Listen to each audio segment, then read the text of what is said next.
सद्निरोधलीलया गृहीतशक्तितृतयाय देहिनामन्तर्ध्रुवायानुपलभ्य वर्त्मने भूयो नमः सद्विजनिच्छते सताम् असम्भवाय अखिलसत्त्वमूर्तये पुंसां पुनः पारमहंस्याश्रमे व्यवस्थितानाम् अनुमृग्यदाशुषे स्वस्ति श्रीरस्तु मे शस्तं निस्तुला निस्तुलात् पुनः वस्तुनो वस्तुनो नित्यं समस्तव्यस्तयोगतः यस्य प्रचण्डतपसा श्रुतिगीतवृत्तः तुष्टो हरिः किल वशं वदतामवाप श्रीमध्वसन्मतपयोनिधिपूर्णचन्द्रः श्रीविष्णुतीर्थमुनिराड्मुदमातनोतु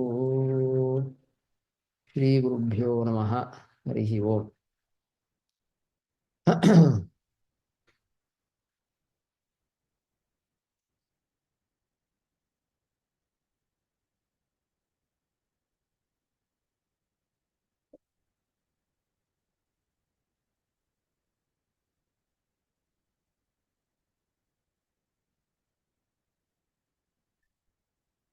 ಕಾಣ್ತಾ ಇದೆಯಲ್ಲ ಇದು ಡೆಸ್ಕ್ಟಾಪ್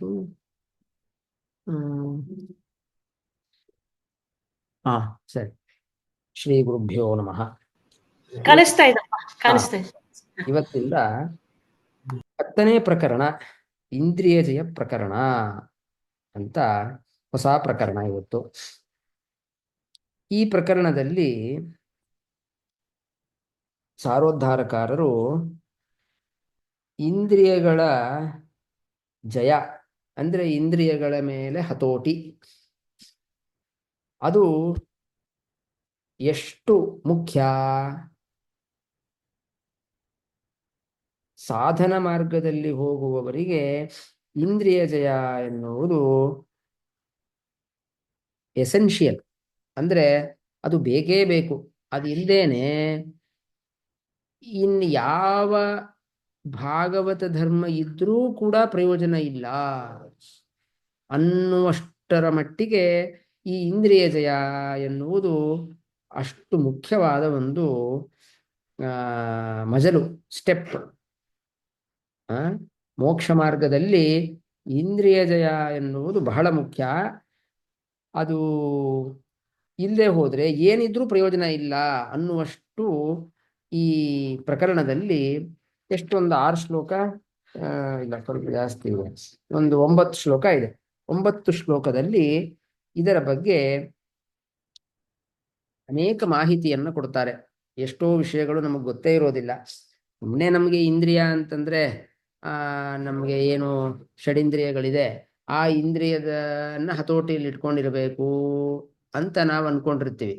ಆದರೆ ಇದರ ಪ್ರಕಾರ ಏನು ಹತೋಟಿ ಅಂದ್ರೆ ಏನು, ಅದನ್ನು ಹೇಗೆ ಹತೋಟಿಯಲ್ಲಿ ಇಟ್ಕೊಂಡಿರಬೇಕು ಅನ್ನೋ ಅನೇಕ ವಿಷಯಗಳನ್ನ ಸಾರೋದ್ಧಾರಕಾರರು ಹೇಳ್ತಾರೆ. ಈಗ ಇಂದ್ರಿಯ ಜಯ ಎನ್ನುವುದು ಭಾಗವತ ಧರ್ಮದಲ್ಲಿ 30 ಭಾಗವತ ಧರ್ಮ ಇದೆಯಲ್ವಾ, ಆ 30 ಭಾಗವತ ಧರ್ಮದಲ್ಲಿ ಇಂದ್ರಿಯ ಜಯ ಅಂತ ಒಂದು ಭಾಗವತ ಧರ್ಮ ಇಲ್ಲ. ಆದ್ದರಿಂದ ಇದನ್ನು ಯಾವ ಭಾಗವತ ಧರ್ಮದಲ್ಲಿ ಇದನ್ನ ನೀವು ಅಂತರ್ಭಾವ ಮಾಡ್ತೀರಿ, ಎಲ್ಲಿ ಸೇರಿಸ್ತೀರಿ ಇದನ್ನ? ಯಾಕೆಂದ್ರೆ ಸಾರೋದ್ಧಾರಕಾರರು ಏನ್ ಮಾಡಿದ್ದಾರೆ, ಈಗ ನಾವು ಇದು ನೋಡಿದ್ವಿ, ಏನು ಮಹತ್ ಸೇವಾ ಪ್ರಕರಣ, ಆತ್ಮ ಪ್ರಶಂಸಾ ವರ್ಜನ ಪ್ರಕರಣ ಅನ್ನೋದು ಎಲ್ಲಿ ಇದಾಯಿತು? ಮಾನಸ ತಪಸ್ಸು ಎನ್ನುವ ಒಂದು ಭಾಗವತ ಧರ್ಮದಲ್ಲಿ ಅದನ್ನು ಅಂತರ್ಭಾವ ಮಾಡಿದರು. ಹಾಗೆ ಇಂದ್ರಿಯ ಜಯ ಅನ್ನುವುದನ್ನು ಎಲ್ಲಿ ಅಂತರ್ಭಾವ ಮಾಡಬೇಕು ಅನ್ನೋದನ್ನು ಕೂಡ ಬಹಳ ಮಾರ್ಮಿಕವಾಗಿ ಸಾರೋದ್ಧಾರಕಾರರು ತೋರಿಸ್ಕೊಡ್ತಾರೆ. ಮೊದಲು ಈ ಇಂದ್ರಿಯ ಜಯದ ಮೊದಲನೇ ಶ್ಲೋಕ, ಸಂಗಂ ತ್ಯಜೇತ ಮಿಥುನೌ ವೃಜಿನಾನ್ಮುಮುಕ್ಷುಃ ಸರ್ವಾತ್ಮನಾನ ವಿಸೃಜೇತ್ ಬಹಿರಿಂದ್ರಿಯಾಣಿ ಏಕಶ್ಚರನ್ ರಹಸಿ ಚಿತ್ತಮನಂತ ಈಶೆ ಯುಂಜೀತ ತದ್ರತಿಷು ಸಾಧುಷು ಚೇತ್ ಪ್ರಸಂಗಃ ಎನ್ನುವ ಒಂದು ಭಾಗವತ 9ನೇ ಸ್ಕಂದದಲ್ಲಿ ಬರುವ ಒಂದು ಶ್ಲೋಕ. ಈ ಶ್ಲೋಕದಲ್ಲಿ ಈ ಶ್ಲೋಕವನ್ನು ಇಟ್ಟಿದ್ದಾರೆ. ಈ ಶ್ಲೋಕ ಸೌಭರಿ ಋಷಿಗಳು, ಆ ಸೌಭರಿ ಋಷಿಗಳ ಹಿಂದೇನೂ ಎರಡು ಮೂರು ಶ್ಲೋಕ ಬಂದಿತ್ತು ಅವ್ರದ್ದು. ಇದು ಒಂದು ಶ್ಲೋಕ. ಅವರು ಯಮುನಾ ನದಿಯಲ್ಲಿ ಕೂತು ತಪಸ್ಸು ಮಾಡ್ತಾ ಇದ್ರು. ತಪಸ್ಸು ಮಾಡ್ತಾ ಇರ್ಬೇಕಾದ್ರೆ ಎರಡು ಮೀನುಗಳ ವಿಹಾರವನ್ನು ನೋಡಿ ಆ ಸೌಭರಿ ಋಷಿಗಳಿಗೆ ಮನಸ್ಸು ವಿಚಲಿತವಾಗಿ, ನಾನು ಗೃಹಸ್ಥಾಶ್ರಮವನ್ನ ಸ್ವೀಕಾರ ಮಾಡಬೇಕು ಅಂತ ಹೇಳಿ ಏನು ಮಾಡಿದ್ರು, ಆ ಆ ತಪಸ್ಸನ್ನು ಬಿಟ್ಟು ಮೇಲೆದ್ದು ಮಾಂಧಾತ ರಾಜನ ಹತ್ರ ಹೋಗಿ ಅವನ 50 ಮಕ್ಕಳನ್ನು ಮದುವೆಯಾಗಿ ಗಾರ್ಹಸ್ಥ್ಯ ಜೀವನವನ್ನ ನಡೆಸಿದರು. ನಡೆಸಿ ಎಷ್ಟೋ ವರ್ಷಗಳಾದ ಮೇಲೆ ಅವಾಗ ಅವರು ಯಾಕೆ ಹೀಗಾಯಿತು, ಇಷ್ಟು ತಪಸ್ಸೆಲ್ಲ ನಂದು, ಎಷ್ಟು ತಪಸ್ಸು ಮಾಡಿದ್ದೆ, ಎಲ್ಲ ತಪಸ್ಸೆಲ್ಲ ಹೊರಟೋಯ್ತಲ್ಲ ಅಂತ ದುಃಖ ಪಡ್ತಾರೆ. ಆ ಸೌಭರಿ ಋಷಿಗಳು ಅವರು 50 ದೇಹಗಳನ್ನು ತಗೊಂಡು ಮಾಡಿದ್ದು ಅವರ ಪ್ರಾರಬ್ಧ ಕರ್ಮ. 50 ದೇಹಗಳನ್ನು, ಮಾನವ ದೇಹಗಳನ್ನು ಪಡಿಬೇಕಾಗಿತ್ತು ಅಂತ ಇತ್ತು. ಅದನ್ನು ಅವರು ತಿಳ್ಕೊಂಡಿದ್ರು, ಅದೆಲ್ಲ ಆಯಿತು. ಆದರೆ ನಮ್ಮಂತಹ ಸಾಮಾನ್ಯ ಜನರಿಗೆ ಉಪದೇಶವನ್ನು ಮಾಡ್ತಾರೆ ಸೌಭರಿ ಋಷಿಗಳು. ಆ ಸೌಭರಿ ಋಷಿಗಳ ಅನೇಕ ಮಾತುಗಳಿದೆ. ಅದರಲ್ಲಿ ಬಂದ ಈ ಶ್ಲೋಕ ಸಂಗಂ ತ್ಯಜೇತ ಮಿಥುನ ವ್ರಜಿನಾದ್ ಮುಮುಕ್ಷು ಎನ್ನುವ ಶ್ಲೋಕ. ಈ ಶ್ಲೋಕದಲ್ಲಿ ಇದು ಪ್ರಾರಂಭ ಮಾಡೋಕ್ಕಿಂತ ಮುಂಚೆ, ಇದರ ವ್ಯಾಖ್ಯಾನವನ್ನು ಪ್ರಾರಂಭ ಮಾಡೋಕ್ಕಿಂತ ಮುಂಚೆ ಸಾರೋದ್ಧಾರಕಾರರು ಒಂದು ಪೀಠಿಕಾ ರೂಪದಲ್ಲಿ ಹೇಳ್ತಾರೆ, ಮಹತ್ಸೇವಾದಿವತ್ ಇಂದ್ರಿಯ ಜಯ ಅಪಿ ಅವಶ್ಯಕ ಇತ್ತಿ ತತ್ರ ಅವಹಿತೈ ಭಾವ್ಯಂ. ನೋಡ್ರಿ, ಈಗ ಮಹತ್ ಸೇವಾ ಪ್ರಕರಣ ಅಂತ ಬಂತು ಅಲ್ವಾ. ಆಮೇಲೆ ಆತ್ಮ ಪ್ರಶಂಸಾ ವರ್ಜನ, ಮಹನ್ನಿಂದ ವರ್ಜನ. ಮಹನ್ನಿಂದ ವರ್ಜನ, ಆತ್ಮ ಪ್ರಶಂಸಾ ವರ್ಜನ ಇದು ಸ್ವಲ್ಪ ಮಾನಸಿಕವಾದ ಒಂದು ಕೆಲಸ ಅಂತ ಹಿಂದೆನೆ ಬಂತು, ಕೊನೆಯ ಶ್ಲೋಕದಲ್ಲಿ ಬಂತಲ್ವಾ. ಮನಸ್ಸಿನಲ್ಲಿ ಆತ್ಮ ಪ್ರಶಂಸಾ, ನಾನು ದೊಡ್ಡವನು, ಬೇರೆಯವರು ಚಿಕ್ಕವರು ಅಂತ ಇದ್ರೆ ಅದು ಮಾತಿನ ರೂಪದಲ್ಲಿ ಹೊರಗೆ ಬರುತ್ತೆ, ಕೃತಿಯಲ್ಲಿ ಹೊರಗೆ ಬರುತ್ತೆ. ಆದ್ದರಿಂದ ಮನಸ್ಸಲ್ಲಿ ಅಂತಹ ಯೋಚನೆಗಳನ್ನ, ಅಂತಹ ಅವಸ್ಥಾವನ್ನೇ ತಂದುಕೊಳ್ಳಬಾರದು. ಅದೇ ತಪಸ್ಸು, ಮಾನಸ ತಪಸ್ಸು ಅಂತ ಹಿಂದೆ ಹೇಳಿದ್ರು. ಅದ್ರ ಹಿಂದಿನ ಎರಡು ಹಿಂದಿನ ಪ್ರಕರಣದ್ದೇನೋ ಮಹತ್ ಸೇವಾ ಪ್ರಶಂಸಾ ಪ್ರಕರಣ. ಆ ಮಹತ್ ಸೇವಾ ಅಂದ್ರೆ ಅದು ಸ್ವಲ್ಪ ದೊಡ್ಡವರ ಒಂದು ಸೇವಾ. ಅದು ಕಾಯಿಕವಾದ, ಅದು ವಾಚನಿಕನೂ ಆಗತ್ತೆ, ಕಾಯಿಕವಾದ ಒಂದು ಕರ್ಮ ಕೆಲಸ. ಅವ್ರು ಏನು ಹೇಳ್ತಾರೆ ಅದನ್ನು ಸೇವೆ ಮಾಡೋದು, ಅವ್ರು ಏನು ಬೇಕೋ ಅದನ್ನು ತಂದು ಕೊಡೋದು, ಇದೆಲ್ಲ ಮಹಜ್ಜನರ ಸೇವಾ. ಆ ಸೇವಾದಿಂದ ಅವರು ಪ್ರೀತರಾಗಿ ಇವನಿಗೆ ಜ್ಞಾನ ಬರಲಿ ಅಂತ ಅಂದುಕೊಂಡ್ರೆ ಸಾಕು. ಅವ್ರೇನು ಉಪದೇಶ ಅದೆಲ್ಲ ಏನು ಮಾಡಲೇಬೇಕಾಗಿಲ್ಲ. ಅವ್ರು ಮಹಜ್ಜನರ ಸೇವಾದಿಂದ ಅವರು ಸಂತುಷ್ಟರಾಗಿ ಬಿಟ್ರೆ ಅದು ದೇವರೇ ಸಂತುಷ್ಟರಾದಂಗೆ. ಯಾಕೆಂದ್ರೆ ದೇವರೇ ಹೇಳ್ಕೊಂಡ್ಬಿಟ್ಟಿದ್ದಾರೆ, ನಾನು ಜ್ಞಾನಿಗಳಲ್ಲಿ ಇರ್ತೀನಿ. ಆದ್ದರಿಂದ ಜ್ಞಾನಿಗಳನ್ನು ಸಂತೋಷಪಡಿಸಿದರೆ ನನಗೆ ಎಷ್ಟು ತೃಪ್ತಿ ಆಗುತ್ತೋ ಅಷ್ಟು ತೃಪ್ತಿ ಯಾವುದರಿಂದನೂ ಆಗೋದಿಲ್ಲ ಅಂತ ಅವನೇ ಹೇಳ್ಕೊಂಡ್ಬಿಟ್ಟಿದ್ದಾನೆ. ಅದರಂತೆ ಆ ಮಹತ್ ಸೇವಾ ಎಷ್ಟು ಮುಖ್ಯನೋ ಅದೇ ರೀತಿ ಇಂದ್ರಿಯ ಜಯವೂ ಕೂಡ ಅಷ್ಟೇ ಅವಶ್ಯಕ ಅಂತ ಇವರು ಮಹತ್ ಸೇವಾದಲ್ಲಿ ಎಷ್ಟು ಕಷ್ಟ ಇದೆ ಅಂತ ಹೇಳಿದ್ರು. ದೊಡ್ಡವರ ಸೇವಾ ಮಾಡೋದು ಅದು ಎಷ್ಟು ಮುಖ್ಯ ಅನ್ನೋ ಅಂಶನೂ ಬಂದಿತ್ತು. ಅದರಂತೆ ಇಂದ್ರಿಯ ಜಯವೂ ಕೂಡ ಮುಖ್ಯ, ಬಹಳ ಮುಖ್ಯ. ಎಷ್ಟು ಮುಖ್ಯ? ಇದು ಮ್ಯಾಂಡೇಟ್ರಿ ಅಂದರೆ ಇದು ತುಂಬಾ ಎಸೆನ್ಷಿಯಲ್. ಇದು ನಾಗಲೇ ಹೇಳಿದ್ನಲ್ಲ, ಇದಿಲ್ಲ ಅಂದ್ರೆ ಬೇರೆ ಏನಿದ್ರೂ ಪ್ರಯೋಜನ ಇಲ್ಲ, ಇದಿದ್ರೆ ಎಲ್ಲವೂ ತಾನಾಗೆ ಬರುತ್ತೆ ಹಾಗೆ. ಆದ್ದರಿಂದ ಇಂದ್ರಿಯ ಜಯ ಎನ್ನುವುದು ಬಹಳ ಅವಶ್ಯಕ. ಈ ಅವಶ್ಯಕ ಎನ್ನುವುದನ್ನ ಎಲ್ಲರೂ ಕೂಡ ಮನಸ್ಸಿಗೆ ತಂದುಕೊಳ್ಬೇಕು. ಅಂದ್ರೆ ಏನು?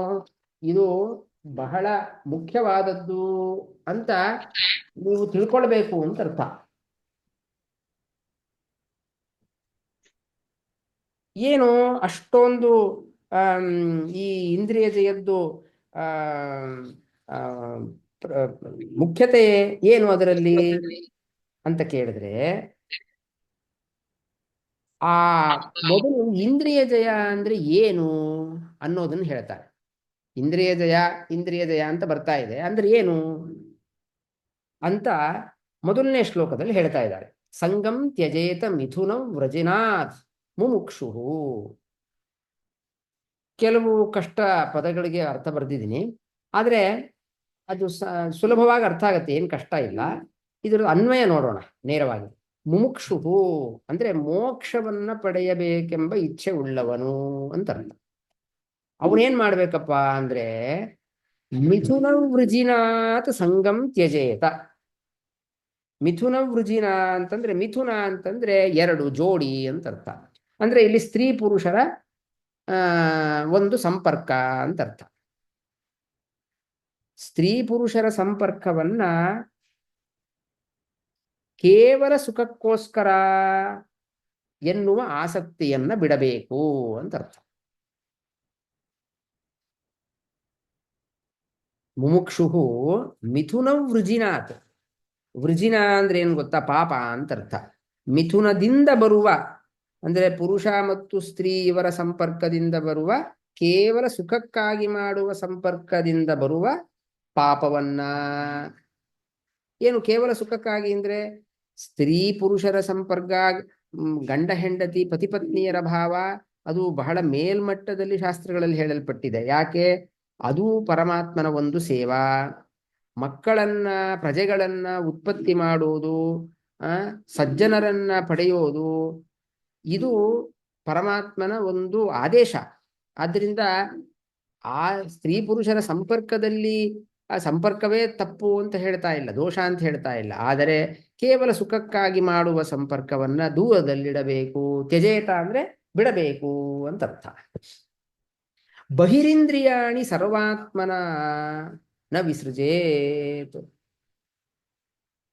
ಇಂದ್ರಿಯಾಣಿ, ತನ್ನ ಇಂದ್ರಿಯಗಳನ್ನ ಏನ್ ಮಾಡಬೇಕು? ಬಹಿಹಿ ಸರ್ವಥಾ ನ ವಿಸೃಜೇತ್. ಇಂದ್ರಿಯಾಣಿ, ತನ್ನ ಇಂದ್ರಿಯಗಳನ್ನು, ಬಹಿಹಿ ಅಂತಂದ್ರೆ ಹೊರಗಡೆ, ಬಹಿಹಿ ಸರ್ವಾತ್ಮನ ನ ವಿಸೃಜೇತ್ ಅಂದ್ರೆ ಪ್ರಯತ್ನ ಪಟ್ಟು, ಸರ್ವಾತ್ಮನ ಅಂದ್ರೆ ಎಷ್ಟು ಮಹಾಪ್ರಯತ್ನ ಉಳ್ಳವನಾಗಿ ಅಂತ ಅರ್ಥ. ಮಹಾಪ್ರಯತ್ನದಿಂದ ಏನ್ ಮಾಡಬೇಕು? ಬಹಿಹೀನ ವಿಸೃಜೆ, ಅದನ್ನ ಹೊರಗಡೆ ಕಳಿಸಬಾರದು.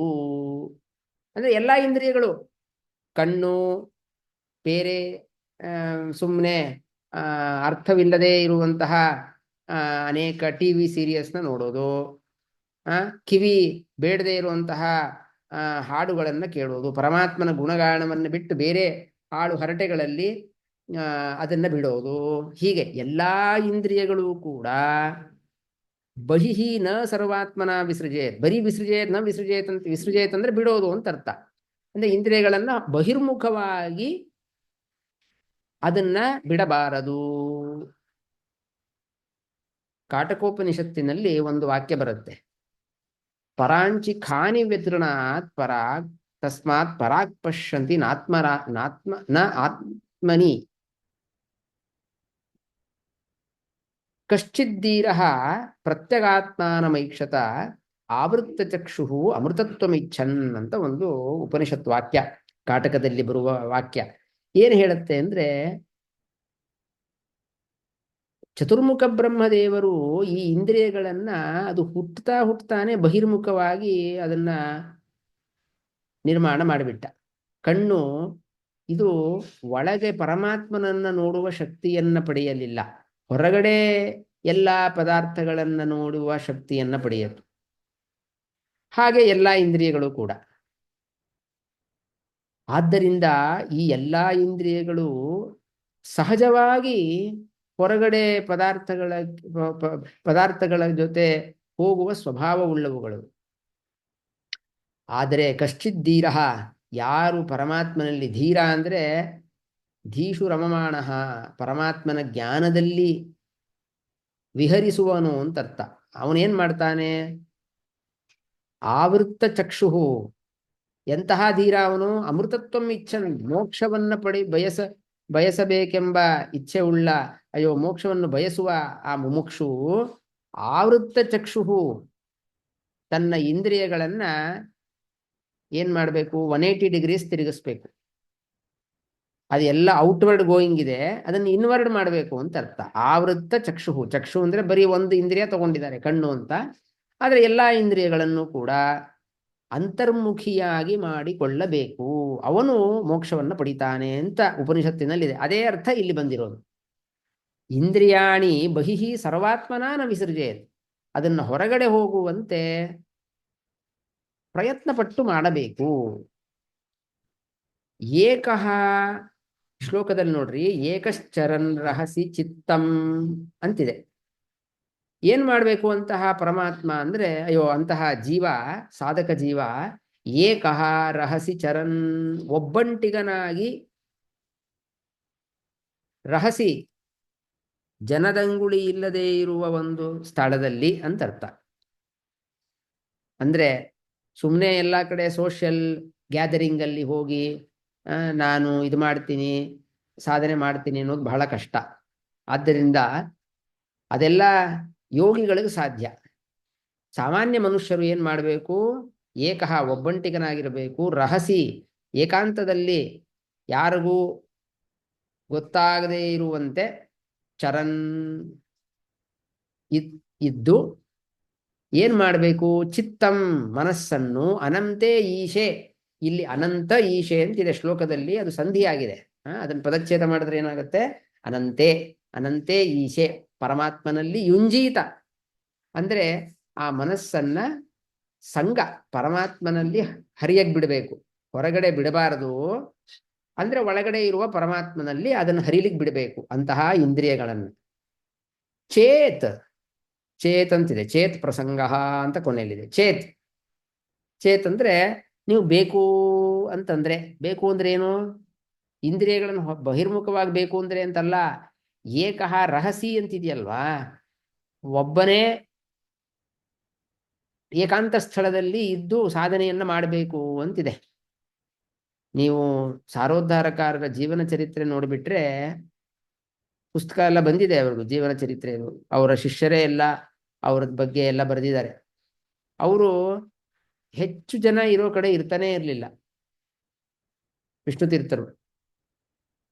ಕಾಡಿನಲ್ಲಿ, ಅದಕ್ಕೆ ಅರಣ್ಯಕಾಚಾರ್ಯರಂತಲ್ವಾ, ಕಾಡಿನಲ್ಲಿದ್ರು. ಸನ್ಯಾಸಿಗಳಾದಾಗಲೂ ಕೂಡ ಅವರು ಬರೀ ಶಿಷ್ಯರು, ಏಕಾಂತ ಅಂದ್ರೆ ಒಬ್ಬನೇ ಇರೋದು ಅಂತ ಅರ್ಥ ಅಲ್ಲ, ಶಿಷ್ಯರು ಅವ್ರಿಗೆ ಪಾಠ ಹೇಳ್ಕೊಡೋದು, ಎಲ್ಲೋ ಪಟ್ಟಣದಿಂದ ದೂರದಲ್ಲಿ ವಾಸ ಮಾಡಿರೋದು, ಹೀಗಿರ್ತಾ ಇದ್ರು. ಬೇಕು ಅಂತಂದ್ರೆ ಚೇತ್ ತದ್ ರತಿಷು ಸಾಧುಷು ಪ್ರಸಂಗ. ತದ್ ರತಿಷು, ತತ್ ಅಂದ್ರೆ ಪರಮಾತ್ಮ, ಆ ವಿಷ್ಣುವಿನಲ್ಲಿ ರತಿ ಅಂದ್ರೆ ಭಕ್ತಿ, ಅಂತಹ ವಿಷ್ಣುವಿನಲ್ಲಿ ಭಕ್ತಿ ಇರುವ ಸಾಧುಷು ಸಜ್ಜನರ ಪ್ರಸಂಗ ಅಂದ್ರೆ ಅವರ ಸಂಪರ್ಕ ಮಾಡಿಕೊಳ್ಳ್ರಿ. ಸಾಧು ಜನರ ಸಂಪರ್ಕವನ್ನ ಪಡೀರಿ ಅಷ್ಟೇ ಹೊರತು, ಅವ್ರು ಸಿಗ್ಲಿಲ್ಲ ಅಂದ್ರೆ ನೀವು ಏಕಾಂತವಾಗಿರ್ರಿ ಅಂತ ಅರ್ಥ. ಅದರಿಂದ ಈ ಶ್ಲೋಕದ ಸಾಮಾನ್ಯ ಅರ್ಥ ಏನು? ಮಿಥುನ ವೃಜಿನಾತ್, ಮುಮುಕ್ಷು ಮೋಕ್ಷವನ್ನ ಬಯಸುವವನು ಮಿಥುನ ವೃಜಿನಾತ್ ಸಂಗಂ ತ್ಯಜೇತ. ಬಹಿರಿಂದ್ರಿಯಾಣಿ ಅಲ್ಲ, ಇಂದ್ರಿಯಾಣಿ ಸರ್ವಾತ್ಮನ ಬಹಿಹಿ ನ ವಿಸೃಜೇತ್. ಸುಲಭ ಇದೆ ಅರ್ಥ. ಏಕಶ್ಚರನ್, ಏಕಃ ರಹಸಿ ಚರನ್, ಒಬ್ಬನೇ ರಹಸಿ ಚರನ್. ಚರನ್ ಅಂದ್ರೆ ಓಡಾಡೋದು ಅಂತ, ಓಡಾಡೋದು ಅಂದ್ರೆ ಇರೋದು ಅಂತ ಅರ್ಥ. ಏನ್ ಮಾಡಬೇಕು? ಚಿತ್ತಂ ಅನಂತೆ ಈಶೆ ಯುಂಜೀತ, ಮನಸ್ಸನ್ನು ಪರಮಾತ್ಮನಲ್ಲಿ ತೊಡಗಿಸಬೇಕು. ಚೇತ್ ತದ್ ರತಿಷು ಸಾಧುಷು ಪ್ರಸಂಗ. ಬೇಕು ಅಂತಂದ್ರೆ ಸಜ್ಜನರ ಸಂಪರ್ಕವನ್ನ ಮಾಡಿರಿ ಅಂತ. ಇಷ್ಟು ಈ ಶ್ಲೋಕದ ಸಾಮಾನ್ಯ ಅರ್ಥ. ಈ ಅರ್ಥ ಇದೆಯಲ್ಲ, ಇಲ್ಲಿ ಅನೇಕ ವಿಷಯಗಳನ್ನ ಸಾರೋದ್ಧಾರಕಾರರು ಹೇಳಿದ್ದಾರೆ.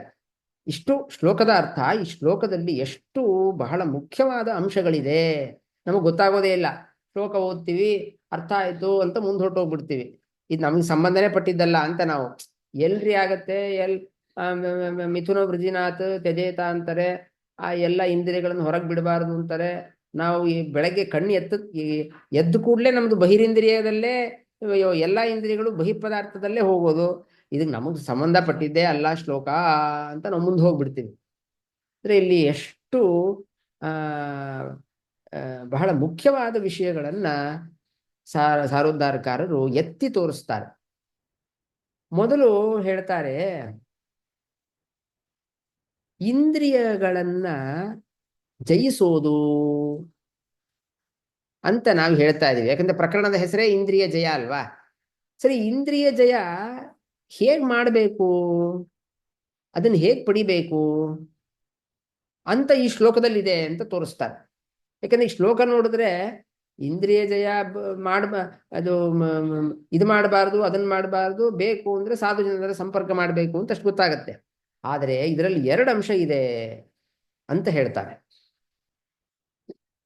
ಸಾರೋದ್ಧಾರಕಾರರು. ಮೊದಲು ಹೇಳ್ತಾರೆ, ಇಂದ್ರಿಯಾಣಿ ಬಹಿಃ ವಿಷಯೇಷು ನ ಸರ್ವತಾ ವಿಸೃಜೇತ್ ಇತ್ಯನೇನ ವಿಷಯ ಸನ್ನಿಧಾನ ವರ್ಜನಂ ತಜ್ಜಯ ಹೇತು.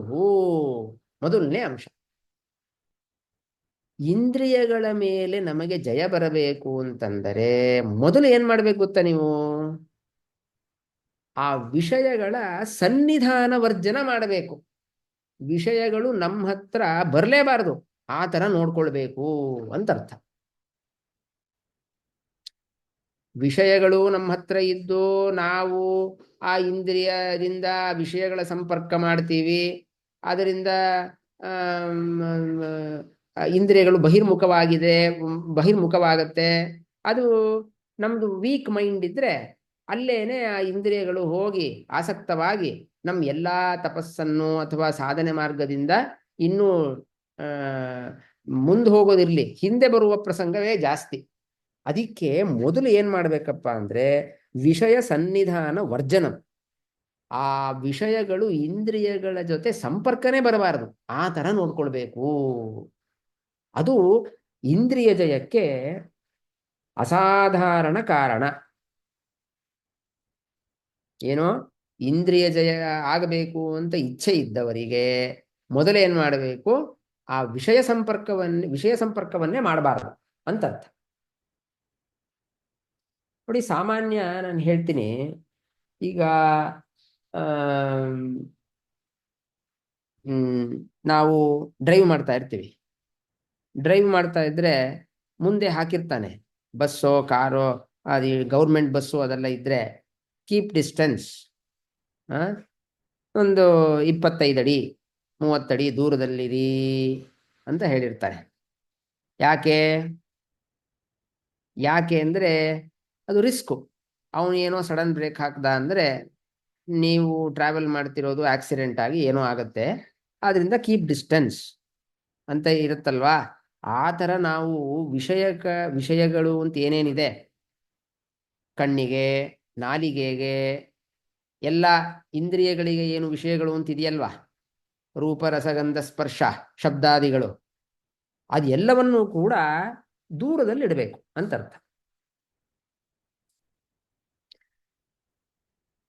ನೋಡ್ರಿ, ನೀವು ಈಗ ಸರ್ಕಸ್ ಅಲ್ಲಿ, ನಾನು ಚಿಕ್ಕವನಿದ್ದಾಗ ಸರ್ಕಸ್ ಅಲ್ಲೆಲ್ಲ ನೋಡಿದ್ದೆ. ಏನಂದ್ರೆ, ಅಥವಾ ಈಗಲೂ ಇದೆಲ್ಲ ಈ ಏರ್ ಶೋ ಅಂತೆಲ್ಲ ಇರುತ್ತೆ, ಕಾರು ಸ್ಪೀಡು ಆಗಿ ಹೋಗೋದು, ಅದೇನೋ ಅಂತಾರೆ ಅದಕ್ಕೆ,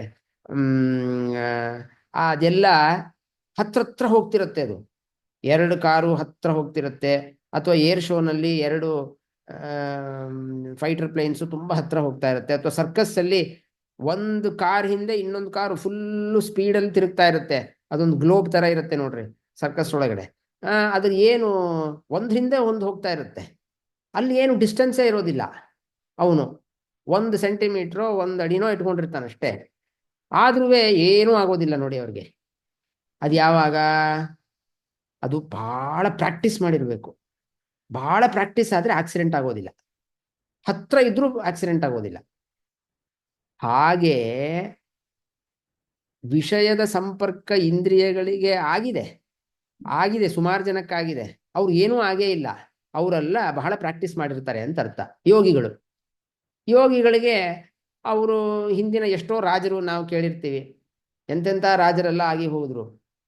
ಸಾರ್ವಭೌಮ ಏಕಚಕ್ರಾಧಿಪತಿಗಳವರೆಲ್ಲ, ಅವರೆಲ್ಲ ಇಷ್ಟು ಭೋಗವನ್ನ ರಾಜ್ಯವನ್ನ ಅನುಭವಿಸಿ ಪರಮಾತ್ಮನ ಅಪರೋಕ್ಷ ಜ್ಞಾನ ಪಡೆದುಕೊಂಡು ತಪಸ್ಸು ಮಾಡಿ ಮೋಕ್ಷವನ್ನ ಪಡೆದಿದ್ದಾರೆ.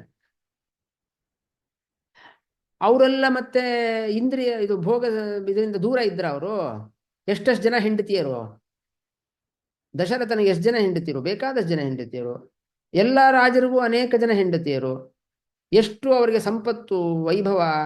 ಅವರೆಲ್ಲ ಮತ್ತೆ ಈ ಶ್ಲೋಕ ನೋಡಿರ್ಲಿಲ್ವ ಅವರೆಲ್ಲ ನೋಡಿದ್ರು, ಅವ್ರಿಗೆಲ್ಲ ಗೊತ್ತಿತ್ತು. ಆದರೆ ಅವರಿಗೆ ತುಂಬ ಪ್ರಾಕ್ಟೀಸ್.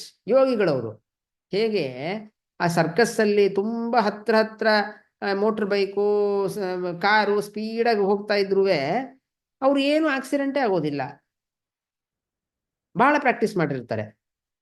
ಅದರಂತೆ ಈ ಯೋಗಿಗಳು ಕೂಡ ವಿಷಯದ ಸಂಪರ್ಕ ಇಂದ್ರಿಯಗಳಿಗೆ ಇದ್ರೂ ಅವರು ಆ ವಿಷಯ ಸಂಪರ್ಕದ ಕಡೆ, ವಿಷಯದ ಕಡೆ ತಮ್ಮ ಇಂದ್ರಿಯಗಳನ್ನ ಲೂಸ್ ಬಿಟ್ಟಿರೋದಿಲ್ಲ.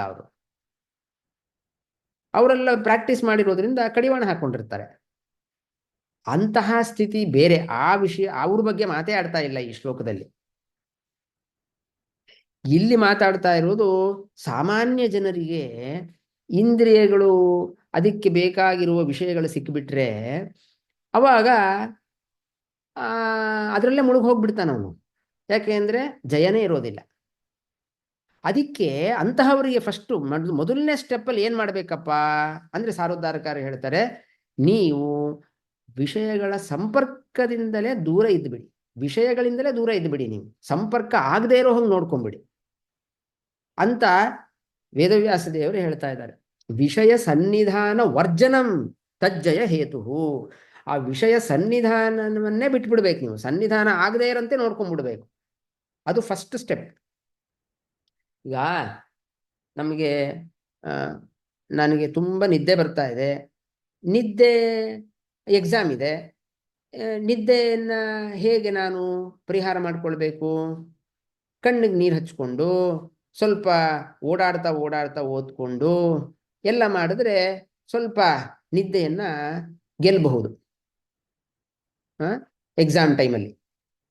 ಅದು ಬಿಟ್ಬಿಟ್ಟು ನಾನು ಸೋಫಾ ಮೇಲೆ, ಹಾಸಿಗೆ ಮೇಲೆ ಕೂತ್ಕೊಂಡು ಓದ್ತೀನಿ ಅಂತಂದ್ರೆ ಅದು ನಿದ್ದೆಯನ್ನು ಗೆಲ್ಲುವ ಒಂದು ಮಾರ್ಗ ಅಲ್ಲ. ಹಾಸಿಗೆನಲ್ಲಿ ಕೂತ್ಕೊಂಡು ಅಥವಾ ಮಲ್ಕೊಂಡು ಓದ್ತೀನಿ, ಬೆಚ್ಚಿಗೆ ಹೊದ್ದುಕೊಂಡು ರಗ್ ಹೊದ್ದುಕೊಂಡು ಓದ್ತೀನಿ, ನಾನು ನಿದ್ದೆ ಗೆಲ್ಲಿಕ್ಕಾಗತ್ತಾ? ಆಗೋದಿಲ್ಲ.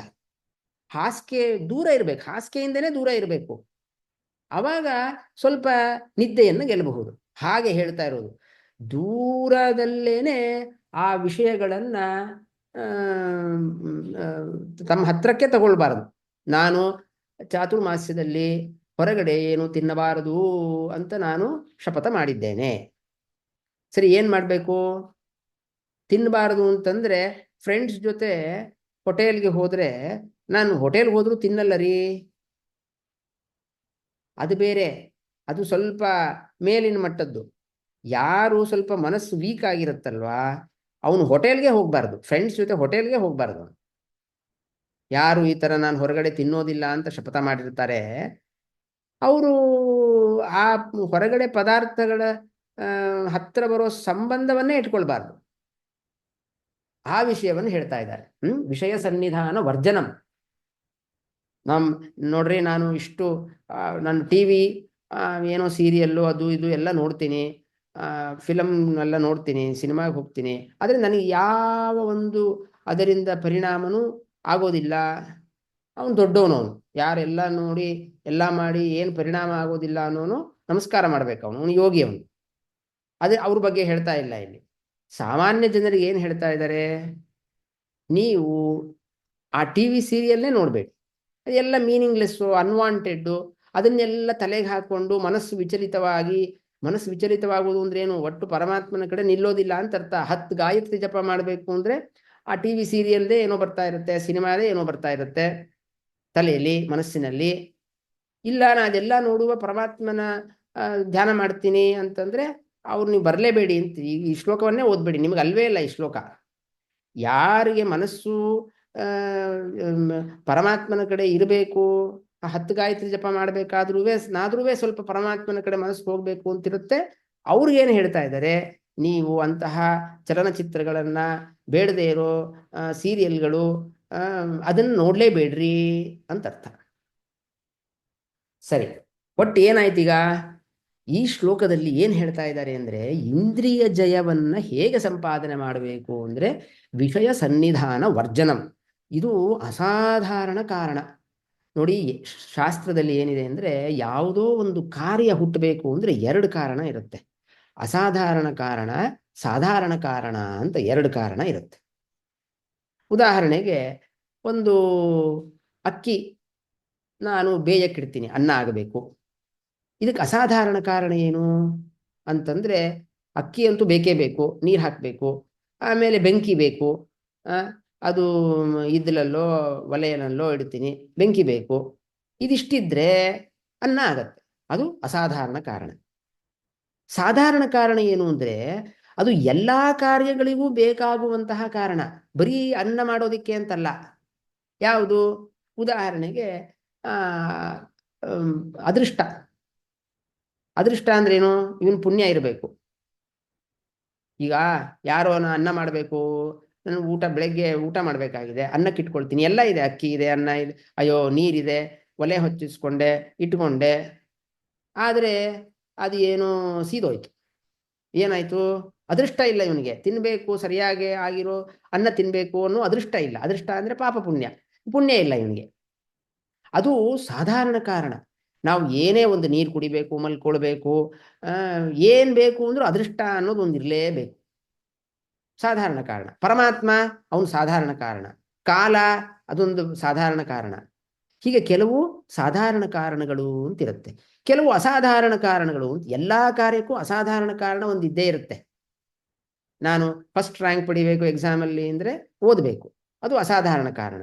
ಸಾಧಾರಣ ಕಾರಣ ಏನು? ಇವನ್ ಪುಣ್ಯ ಇರಬೇಕು, ಇವನ್ಗೆ ಇವನ್ ಪ್ರಯತ್ನ ಮಾಡಲೇಬೇಕು. ಬರೀ ಪುಣ್ಯ ಇದ್ದು ಮಾತ್ರ ಫಸ್ಟ್ ರ್ಯಾಂಕ್ ಬಂದ್ಬಿಡೋದಿಲ್ಲ, ಇವನು ಅಸಾಧಾರಣ ಕಾರಣವನ್ನ ಓದಿ ಚೆನ್ನಾಗಿ ಓದಲೇಬೇಕು. ಅದರಿಂದ ಅಸಾಧಾರಣ ಕಾರಣ, ಸಾಧಾರಣ ಕಾರಣ ಅಂತ 2 ಇರುತ್ತೆ. ಈ ಶ್ಲೋಕದಲ್ಲಿ ಸಾರೋದ್ಧಾರಕಾರರು 2 ತೋರಿಸ್ತಾರೆ. ಮೊದಲು ಹೇಳ್ತಾರೆ, ವಿಷಯ ಸನ್ನಿಧಾನ ವರ್ಜನಂ ತಜ್ಜಯ ಹೇತು ಅಂತ ಬರೆದ್ರಲ್ಲ, ಇದು ಅಸಾಧಾರಣ ಕಾರಣ.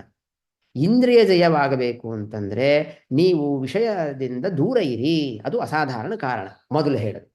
ಆಮೇಲೆ ಏನ್ ಹೇಳ್ತಾರೆ ಅಂತಂದ್ರೆ, ಈ ಕೆಲವು ಅನೇಕ ಇನ್ನೂ ಬೇರೆ ಬೇರೆ ಶ್ಲೋಕಗಳು ಕೊಟ್ಟಿದ್ದಾರೆ ಸಾರೋದ್ಧಾರಕಾರರು.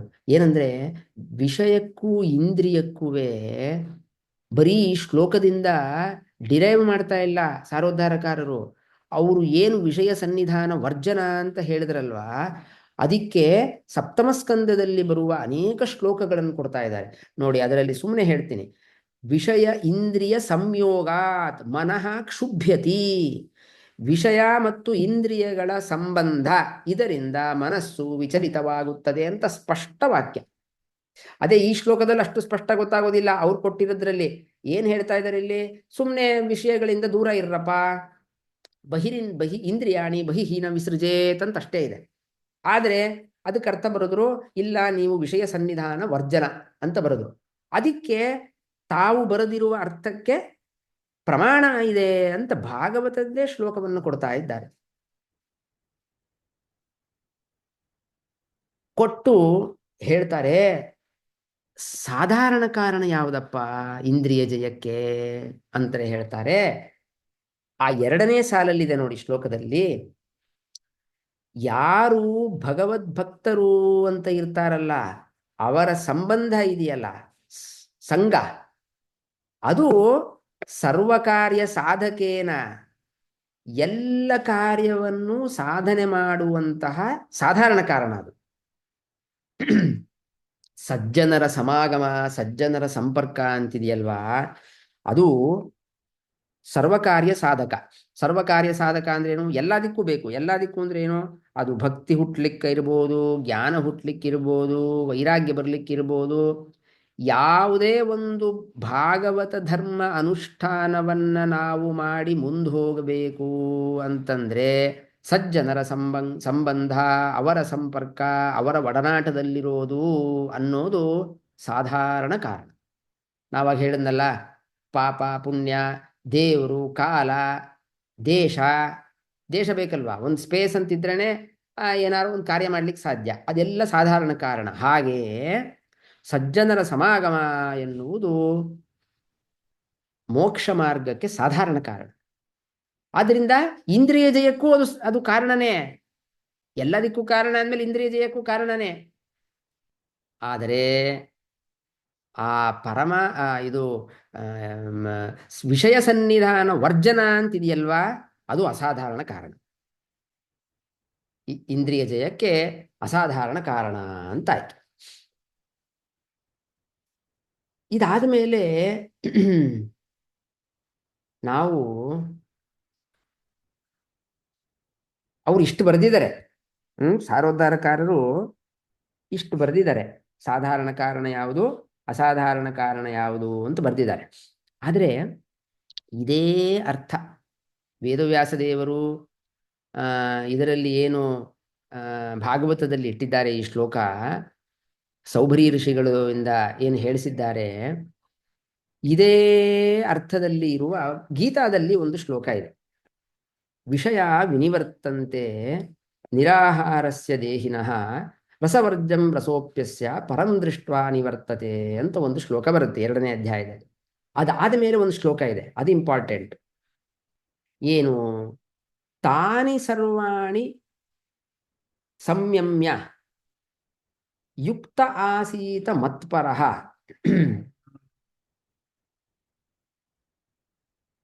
ವಶೇಹಿ ಇಂದ್ರಿಯಾಣಿ ತಸ್ಯ ಪ್ರಜ್ಞಾ ಪ್ರತಿಷ್ಠಿತ ಅಂತ ಶ್ಲೋಕ. ಇದೆಲ್ಲೋ ಮಿಸ್ ಮಾಡಿಬಿಟ್ಟಿದ್ದೀನಿ ನಾನು, ಎಲ್ಲೋ ಇತ್ತು, ಕಾಪಿ ಮಾಡಿದ್ದೀನಿ ಅನ್ಕೊಂಡೆ, ಮಿಸ್ ಮಾಡಿಬಿಟ್ಟಿದ್ದೀನಿ. ಸರಿ, ಏನು ಶ್ಲೋಕ?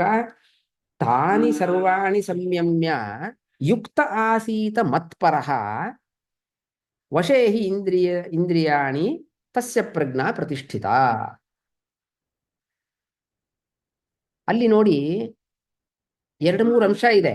ಆ ಗೀತಾದಲ್ಲಿ ಕೃಷ್ಣ ಹೇಳಿರೋದ್ರಲ್ಲಿ 2-3 ಅಂಶ ಇದೆ. ಒಂದು ಅಂಶ ಏನು ಗೊತ್ತಾ? ತಾನಿ ಸರ್ವಾಣಿ ಸಂಯಮ್ಯ, ಆ ಎಲ್ಲಾ ಇಂದ್ರಿಯಗಳನ್ನ ಹತೋಟಿಯಲ್ಲಿಟ್ಟುಕೊಂಡು, ಮತ್ಪರಃ,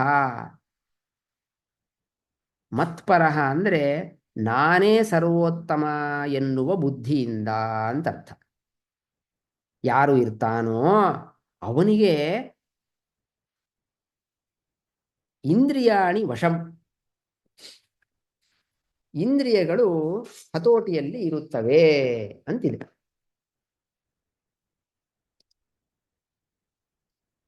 ಒಂದೇ ನಿಮಿಷ, ಆ ಶ್ಲೋಕ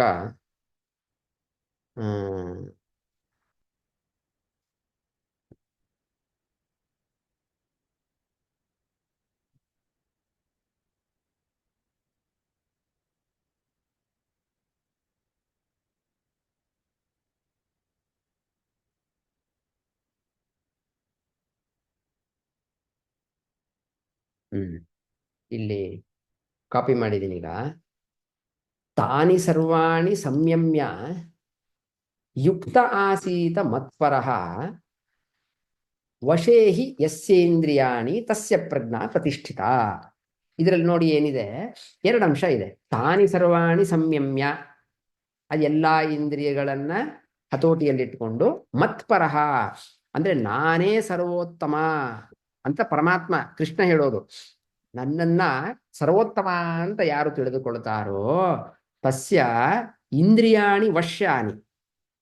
ಇಂದ್ರಿಯಾಣಿ ವಶ್ಯಾನಿ ಅಂದ್ರೆ ಅವನ ವಶೆ, ಆ ಎಲ್ಲ ಇಂದ್ರಿಯಗಳು ಅವನ ವಶದಲ್ಲಿರುತ್ತವೆ ಅಂತ ಇಲ್ಲಿ ಇಂದ್ರಿಯ ಜಯಕ್ಕೆ ಕಾರಣವನ್ನು ಹೇಳಿದ್ದಾನೆ ಕೃಷ್ಣ.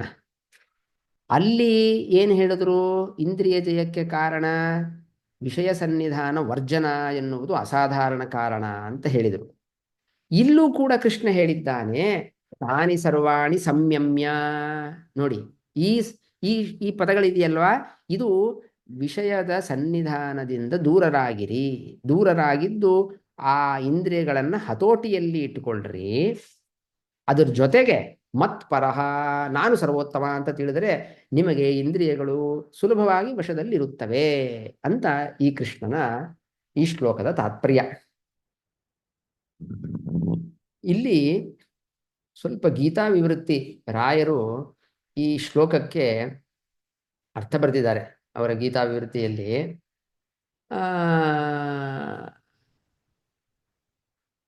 ಏನ್ ಬರೀತಾರೆ ಅಂದ್ರೆ, ಹಿಂದಿನ ಶ್ಲೋಕ ಎಲ್ಲ ಹೋಗ್ಬೇಕು, ಹಿಂದಿನ ಶ್ಲೋಕ 2-3 ಇದೆ ಇರ್ಲಿ, ನಾವು ಏನ್ ಆ ಹಿಂದಿನ ಶ್ಲೋಕದಲ್ಲೆಲ್ಲ ಏನ್ ಹೇಳಿದ್ದಾನೆ ಕೃಷ್ಣ ಅಂದ್ರೆ, ನೋಡಿ ಇಂದ್ರಿಯ ಜಯ ಅನ್ನೋದು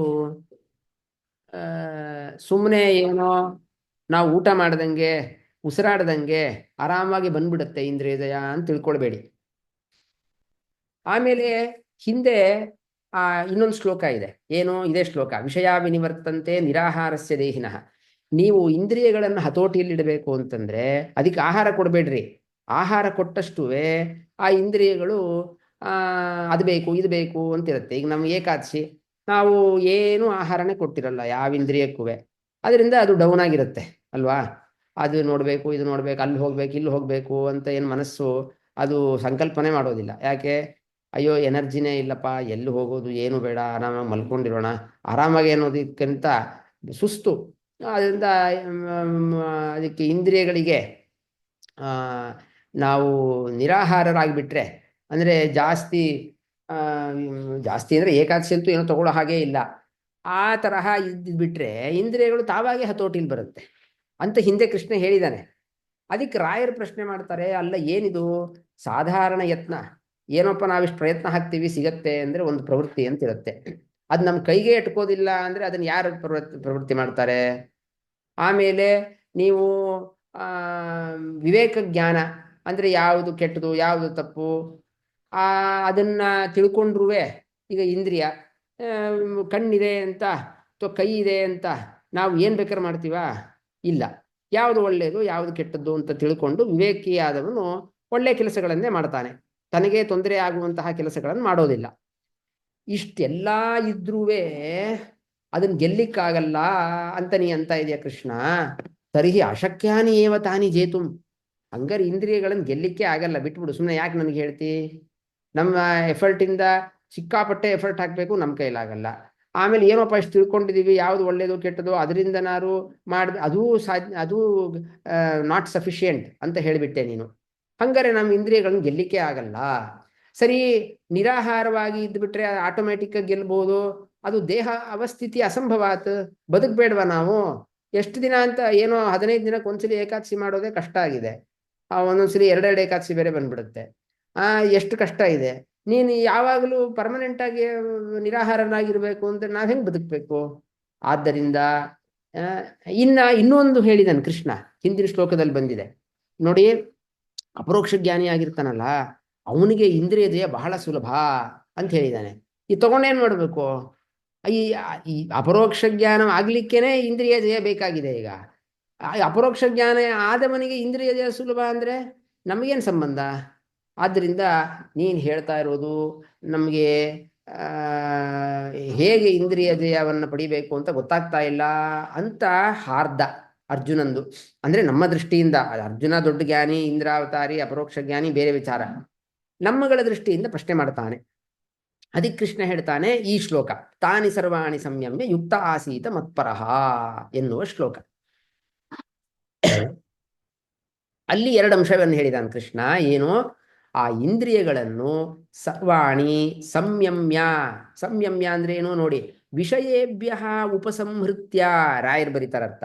ಸಂಯಮ್ಯ ಸಂಯಮ್ಯ ಅಂದ್ರೆ ಹತೋಟಿಯಲ್ಲಿಟ್ಕೊಂಡು ಅಂದ್ರೆ ಏನು? ನಾನು ಹೇಳಿದ್ನಲ್ಲ ಅವಾಗ, ಆ ಸರ್ಕಸ್ ಎಕ್ಸಾಂಪಲ್ ಕೊಟ್ನಲ್ಲ, ಅದು ವಿಷಯ ಸಂಪರ್ಕ ಇದ್ರೂ ಹತೋಟಿಲಿ ಇಟ್ಕೊಳ್ಳೋದಲ್ಲ ಇಲ್ಲಿ ಹೇಳ್ತಾ ಇರೋದು. ವಿಷಯೇಭ್ಯ ಉಪಸಂಹೃತ್ಯ, ಆ ಇಂದ್ರಿಯಗಳನ್ನು ವಿಷಯದಲ್ಲಿ ಹೋಗದಂತೆ ನೋಡಿಕೊಳ್ಳೋಣ, ಅದೇ ಸಂಯಮ್ಯ ಅನ್ನುವ ಶಬ್ದದ ಅರ್ಥ.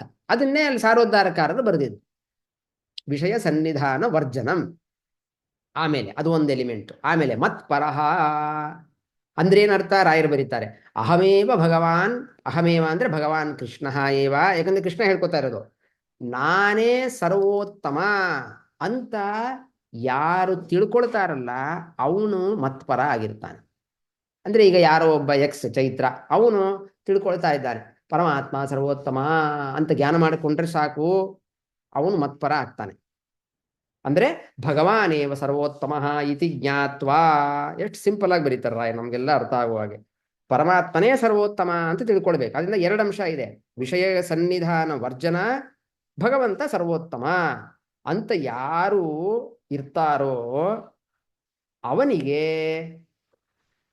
ಇಂದ್ರಿಯಗಳ ಜಯ ಎನ್ನುವುದು ಕ್ರಮೇಣ ಆಗತ್ತೆ ಅನ್ನೋ ಅಂಶವನ್ನು ಬರೀತಾರೆ. ಅಯಂ ಭಾವ ಅಷ್ಟೆಲ್ಲ ಬರೆದು ಸಮ್ಮರಿ ಬರೀತಾರೆ. ಏನಪ್ಪ?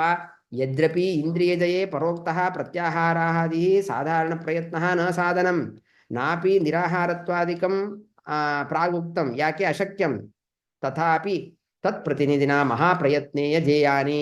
ನೋಡಿ, ಈ ಶ್ಲೋಕದಲ್ಲಿ ಸರ್ವಾತ್ಮನ ಅಂತ ಬಂತು. ಯಾವುದು? ಈ ಸಾರೋದ್ಧಾರ ಶ್ಲೋಕದಲ್ಲಿ ಅದೇ ಅರ್ಥ, ಮಹಾಪ್ರಯತ್ನೇನ. ಅಲ್ಲಿ ಸರ್ವಾತ್ಮನ ಅಂತಿದೆ, ಇಲ್ಲಿ ಮಹಾಪ್ರಯತ್ನೇನ ಅಂತಿದೆ, ಎರಡೂ ಒಂದೇ ಅರ್ಥ. ಸ್ವಲ್ಪ ಎಫರ್ಟ್ ಹಾಕಿದರೆ ಇದು ಸಾಧ್ಯ, ಇಂದ್ರಿಯ ಜಯ. ಏನ್ ಮಾಡಬೇಕು? ತತ್ರ ಭಗವತಃ ಸರ್ವೋತ್ತಮತ್ವ ಜ್ಞಾನಪೂರ್ವಂ ಪರಮಾತ್ಮ ಸರ್ವೋತ್ತಮನಾಗಿದ್ದಾನೆ ಎನ್ನುವ ಒಂದು ಜ್ಞಾನ ಮತ್ತು ಆ ವಿಷಯಗಳ ಸಂಪರ್ಕವನ್ನು ಬಿಡೋಣ. ಇವೆರಡು ಮಾಡಬೇಕು. ನೋಡಿ, ಉಪನಿಷತ್ತಿನಲ್ಲಿ ಒಂದು ಮಾತಿದೆ. ಅದು ಮಾತು ಮರ್ತೋಯ್ತು ನನಗೆ. ಯಾರು ಪರಮಾತ್ಮ ಸರ್ವೋತ್ತಮ ಅಂತ ತಿಳ್ಕೊಳ್ತಾನೆ, ಎಲ್ಲಾ ಕಾಮನೆಗಳು ಕೂಡ ಅವನ ಕಾಲಿಗೆ ಬಂದು ಬೀಳತ್ತೆ ಅನ್ನೋ ಶ್ಲೋಕ ಇದೆ, ಮಾತಿದೆ ಉಪನಿಷತ್ತಿನಲ್ಲಿ. ಸರ್ವೇಸ್ಮೈ ಕಾಮಃ ಅಂತ ಬರುತ್ತೆ. ಮರ್ತೋಯ್ತು. ಸರಿ, ಏನ್ ಹೇಳುತ್ತೆ ಆ ಮಂತ್ರ? ವೇದ ಮಂತ್ರ ಏನ್ ಹೇಳುತ್ತೆ? ಉಪನಿಷತ್ತು ಪರಮಾತ್ಮ ಬ್ರಹ್ಮ ಎಲ್ಲರಿಂದಲೂ ಒಂದ್ಯ. ಅವನು ಸರ್ವೋತ್ತಮ ಅಂದ್ರೇನು? ಯಾರೂ ಅವನಿಗಿಂತ ಉತ್ತಮರಿಲ್ಲ, ಎಲ್ಲರೂ ಅವನ ಅಧೀನರು ಅಂತ ಯಾರು ತಿಳ್ಕೊಳ್ತಾನೋ ಅವನಿಗೆ ಎಲ್ಲ ಕಾಮಗಳು ಪದಾರ್ಥಗಳು ಕೂಡ ಕಾಲಿಗೆ ಬಂದು ಬೀಳತ್ತೆ. ಅಂದ್ರೇನರ್ಥ ಆಯ್ತು? ಈಗ ಪರಮಾತ್ಮ ಸರ್ವೋತ್ತಮ ಸರ್ವೋತ್ಕೃಷ್ಟ ಅಂದ್ರೆ ಇಂದ್ರಿಯಗಳು ಅದು ತನ್ನ ಒಂದು ಪವರ್, ಆ ಇಂದ್ರಿಯಗಳಲ್ಲಿ ಏನು ಒಂದು ಪವರ್ ಇದೆ ಅದು ಕೂಡ ಪರಮಾತ್ಮನ ಅಧೀನ ಅಂತಾಯ್ತು. ಯಾಕೆಂದ್ರೆ ಅವನು ಸರ್ವೋತ್ತಮ ಅಂದ್ರೆ ಎಲ್ಲವೂ ಅವನ ಅಧೀನ. ಆದ್ದರಿಂದ ಪರಮಾತ್ಮ ಸರ್ವೋತ್ತಮ ಅನ್ನುವ ಒಂದು ಜ್ಞಾನದಿಂದ ಏನಾಗತ್ತೆ? ಇವನಿಗೆ ಬೇಕಾದದ್ದೆಲ್ಲ ಸಿಗತ್ತೆ. ಬೇಕಾದದ್ದೆಲ್ಲ ಸಿಗತ್ತೆ ಅಂದ್ರೆ ಇಂದ್ರಿಯದೇನು ಒಂದು ಬೇಕೇ ನಮಗೆ. ಯಾಕೆಂದ್ರೆ ಅದು ಸಾಧನೆಗೆ ಬಹಳ ಮುಖ್ಯವಾದದ್ದು. ಆದ್ದರಿಂದ ಕೃಷ್ಣ ಗೀತೆಯಲ್ಲಿ ಏನು ಹೇಳಿದ್ದಾನೆ ಈ ಶ್ಲೋಕದಲ್ಲಿ, ಇದೇ ಅಂಶವನ್ನೇ ಸಾರೋದ್ಧಾರಕಾರರು ಆ ಶ್ಲೋಕದಲ್ಲಿ ಏನು, ಈ ಭಾಗವತ ಶ್ಲೋಕದಲ್ಲಿ ಸೌಭರಿ ಋಷಿಗಳು ಏನು ಹೇಳಿದ್ದಾರೆ ಅದನ್ನ ಇಟ್ಟಿದ್ದಾರೆ. ಅದನ್ನೇ ಕೃಷ್ಣ ಗೀತೆಯಲ್ಲಿ ಹೇಳಿದ್ದಾನೆ ಅಂತ ಆಯ್ತು. ಒಟ್ಟು ನಮಗೆ ನಾವು ಏನು ತಿಳ್ಕೊಳ್ಬೇಕು ಅಂತಂದ್ರೆ 3 ಅಂಶ ತಿಳ್ಕೊಳ್ಬೇಕು ನೋಡ್ರಿ. ಏನು ಈ ಶ್ಲೋಕದಲ್ಲಿ ಸಾರೋದ್ಧಾರದಲ್ಲಿ ಹೇಳಿರೋದು 3 ಅಂಶ. ಒಂದು, ಏಕಶ್ಚರನ್ ರಹಸಿ. ಏಕಃ ಏಕಃ ಅಂತ ಬಂದು ಕೂಡಲೇ ಸಜ್ಜನರಿಂದಲೂ ದೂರ ಇರಬೇಕು ಅಂತ ಅರ್ಥ ಅಲ್ಲ. ಯಾಕೆಂದ್ರೆ ಸಜ್ಜನರ ಸಂಘವನ್ನು ಮಾಡಬೇಕು ಅಂತ ಅದೇ ಶ್ಲೋಕ ಹೇಳ್ತಾ ಇದೆ. ಆದ್ರಿಂದ ದುರ್ಜನರು ಅಂತ ಅರ್ಥ. ಯಾರು ದುರ್ಜನರಿರ್ತಾರೋ, ಯಾರು ಭಗವಂತನಿಂದ ವಿಮುಖರಾಗಿರುತ್ತಾರೋ ಅವರಿಂದ ದೂರ ಇರಬೇಕು ಅಂತ ಅರ್ಥ. ಆಮೇಲೆ ಅನಂತೆ ಈಶೆ ಯುಂಜೀತ. ಈ ನೋಡಿ, ಇಂದ್ರಿಯಗಳ ಒಂದು ನೇಚರ್ ಏನು ಗೊತ್ತಾ? ಇಂದ್ರಿಯಗಳ ನೇಚರ್ ಏನಂದ್ರೆ ಅದು ಅದ್ರ ಹೆಸರೇ ಹೇಳುತ್ತೆ, ದ್ರವಣಶೀಲ. ಅದು ಓಡಾಡೋದೇ ಅದರ ಸ್ವಭಾವ ರೀ. ಈಗ ಒಂದು ಪುಟ್ಟ ಮಗು ಇದೆ. ಆ ಪುಟ್ಟ ಮಗು ಅಂದ್ರೆ ಒಂದು 3 ವರ್ಷ 4 ವರ್ಷ 5 ವರ್ಷ ಅಂತ ಇಟ್ಕೊಳ್ಳಿ. ಅವನಿಗೆ ನೀವು 1 ಅವರ್ ಒಂದೇ ಕಡೆ ಕೂತ್ಕೊಂಡ್ರೆ ಆಗತ್ತಾ? ಅವನಿಗೆ ಆ ಮಗುವಿನ ಸ್ವಭಾವನೆ ಓಡಾಡುವಂತಹ ಸ್ವಭಾವ. ಹಾಗೆ ಇಂದ್ರಿಯಗಳ ಸ್ವಭಾವನೆ ಅದಕ್ಕೆ ವಿಷಯದ ಕಡೆ ಹೋಗೋದೇ ಅದರ ಸ್ವಭಾವ. ಮತ್ತೆ ನೀವು ವಿಷಯಗಳ ಕಡೆ ಹೋಗಬೇಡಿ ಅಂತ ಅಂದ್ರೆ ಹೇಗಾಗತ್ತೆ? ಅದಕ್ಕೆ ವಿಷಯಗಳ ಕಡೆ ಹೋಗಬೇಡಿ ಅಂತ ಹೇಳ್ತಾ ಇಲ್ಲ, ಅದಕ್ಕೆ ಬೇರೆ ವಿಷಯ ಕೊಡಿ ಅಂತ ಇದ್ದಾರೆ. ಇಂದ್ರಿಯಗಳಿದೆಯಲ್ವಾ, ಅದಕ್ಕೆ ವಿಷಯ ಕೊಡದೇ ಇರೋಕ್ ಸಾಧ್ಯನೇ ಇಲ್ಲ. ಅದಕ್ಕೆ ಏನ್ ಹೇಳಿದ್ರು? ಈಶೇ ಯುಂಜೀತ ಅಂತಂದ್ರು. ಎಲ್ಲ ಇಂದ್ರಿಯಗಳು ಅಂತ ಏನಿದೆ, ನಿಮ್ಮ ಕಣ್ಣಿರಬಹುದು, ವಾಗೀಂದ್ರಿಯ ಇರಬಹುದು, ಆ, ಆಮೇಲೆ ನಾಲಿಗೆ ಇರಬಹುದು. ಎಲ್ಲ ಇಂದ್ರಿಯಗಳನ್ನು ಪರಮಾತ್ಮನ ವಿಷಯಕ ಇಂದ್ರಿಯಗಳನ್ನಾಗಿ ಮಾಡ್ಕೊಳ್ಳಿ. ಅಂದ್ರೆ ಎಲ್ಲ ಇಂದ್ರಿಯಕ್ಕೂ ಏನಿರಬೇಕು, ಒಂದು ವಿಷಯ ಬೇಕಲ್ವಾ. ಯಾವುದೋ ಹೊರಗಡೆ ವಿಷಯ ಕೊಡಬೇಡಿ, ಪರಮಾತ್ಮನನ್ನ ತಗೊಳ್ರಿ. ಅವನ ಗುಣಗಾನ ಮಾಡ್ರಿ. ಅವನ ಆ, ಕಣ್ಣಿಂದ ಅವನ ಶಾಸ್ತ್ರಗಳನ್ನ ಓದೋದು, ಕಿವಿಯಿಂದ ಅವನ ಶಾಸ್ತ್ರಗಳನ್ನು ಕೇಳೋದು, ನಾಲಿಗೆಯಿಂದ ಅವನ ಗುಣಗಾನವನ್ನು ಮಾಡೋದು. ಹೀಗೆ ಎಲ್ಲವೂ ಕೂಡ ಈ ಶಕ್ತಿ ಏನಿದೆ ನಮ್ಮ ದೇಹದಲ್ಲಿ ಶಕ್ತಿ, ಅದು ಮಹತ್ ಸೇವಾಗಿ ಬೆಳೆಸ್ರಿ. ಹೀಗೆ ಆ ಎಲ್ಲ ಇಂದ್ರಿಯಗಳನ್ನ ಪರಮಾತ್ಮನ ಕಡೆ ಹರಿದು ಬಿಟ್ಟರೆ ಅದು ಆಟೋಮ್ಯಾಟಿಕ್ ಆಗಿ ಬಹಿ ಪದಾರ್ಥಗಳಲ್ಲಿ ಹೋಗೋದೇ ಇಲ್ಲ. ಅದನ್ನ ಹೇಳ್ತಾ ಇದ್ದಾರೆ. ಆದ್ರಿಂದ ನೀವು ಆ ದೊಡ್ಡ ವಾಟರ್ ಫ್ಲೋನ ನಿಲ್ಲಿಸ್ರಿ, ಡ್ಯಾಮ್ ಕಟ್ಟಿ ಅಂತಂದ್ರೆ ಅದು ಎಲ್ಲಿ ಹೋಗ್ಬೇಕು ನೀರು? ಹಾಗೆ ಹೇಳ್ತಾ ಇಲ್ಲ. ಆ ನೀರಿಗೊಂದು ಚಾನೆಲ್ ಮಾಡ್ರಿ. ಹಾಗೆ ಇಂದ್ರಿಯಗಳಿಗೆ ವಿಷಯ ಕೊಡ್ರಿ. ಅದು ಅನಂತೆ ಈಶೆ ಯುಂಜೀತ, ಪರಮಾತ್ಮನ ಕಡೆ ಅದಕ್ಕೆ ಚಾನಲೈಸ್ ಮಾಡ್ರಿ ಆ ಇಂದ್ರಿಯಗಳನ್ನ. ಅದು ಹೇಗಾಗತ್ತೆ? ಅದು ಹೇಗಾಗತ್ತೆ ಅಂದ್ರೆ ತದ್ರತಿಷು ಸಾಧುಷು ಪ್ರಸಂಗ. ಸಜ್ಜನರ ಸಮಾಗಮವಾಗಿ ಬಿಟ್ರೆ ಅವ್ರು ಯಾವಾಗಲೂ ಅವರು ಪರಮಾತ್ಮನ ಕೆಲಸಗಳಲ್ಲೇ ತೊಡಗಿರ್ತಾರೆ. ನೀವು ದೊಡ್ಡ ದೊಡ್ಡವ್ರನ್ನ ನೋಡಿದ್ರೆ ಆ ಅವರು ಈಗ ಸ್ವಾಮಿಗಳಂತಹವರು, ಅವರು ಎಲ್ಲ ಅವ್ರ ಕೆಲಸ ಏನಿರುತ್ತೆ, ಬೆಳಗ್ಗಿಂದ ಸಾಯಂಕಾಲದ ತನಕ ಪಾಠ ಪ್ರವಚನ, ಎಲ್ಲೋ ಯಾರ್ದೋ ಪಾಪ ಕಷ್ಟದಲ್ಲಿರುವವರನ್ನ ಅವ್ರಿಗೆ ಸಮಾಧಾನ ಮಾಡೋದು. ಇದೇ ರೀತಿಯಲ್ಲಿ ಸಾಧು ಜನರ ಒಂದು ಕೆಲಸ ಇರುತ್ತೆ ಬೆಳಗ್ಗಿನ ಸಾಯಂಕಾಲದ ತನಕ.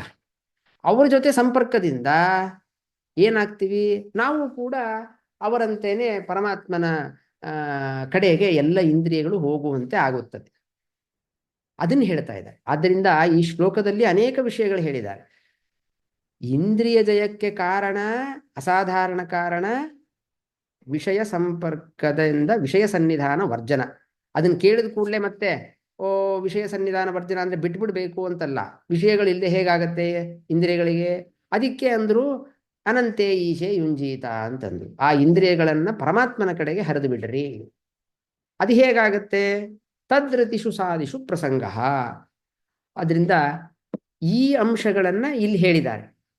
ಒಂದು ಎಕ್ಸ್ಟ್ರಾ ಅಂಶ ಏನು ಹೇಳಿದರು ಗೀತಾದಲ್ಲಿ ಅಂದ್ರೆ, ನೀವು ಪರಮಾತ್ಮನನ್ನ ಸರ್ವೋತ್ತಮ ಅಂತ ಚಿಂತನೆ ಮಾಡಿದರೆ ಎಲ್ಲ ಇಂದ್ರಿಯಗಳು, ಆ ಇಂದ್ರಿಯಗಳಿಗೆ ಅಭಿಮಾನಿ ದೇವತೆಗಳು, ಆ ವಿಷಯಗಳಲ್ಲಿ ಇರುವ ದೇವತೆಗಳು, ಆ ವಿಷಯದಲ್ಲಿ ಇರುವ ರೂಪರಸಗಂಧ ಮೊದಲಾದ ಏನು ಧರ್ಮಗಳಿದೆ ಅದಕ್ಕೆ ಅಭಿಮಾನಿ ದೇವತೆಗಳು, ಅವ್ರು ಎಲ್ಲರೂ ಪರಮಾತ್ಮನ ಅಧೀನ ಅಂತ ಚಿಂತನೆ ಮಾಡಿಬಿಟ್ರೆ ಅವ್ರು ಯಾರು ನಮಗೆ ತೊಂದರೆನೇ ಕೊಡೋದಿಲ್ಲ.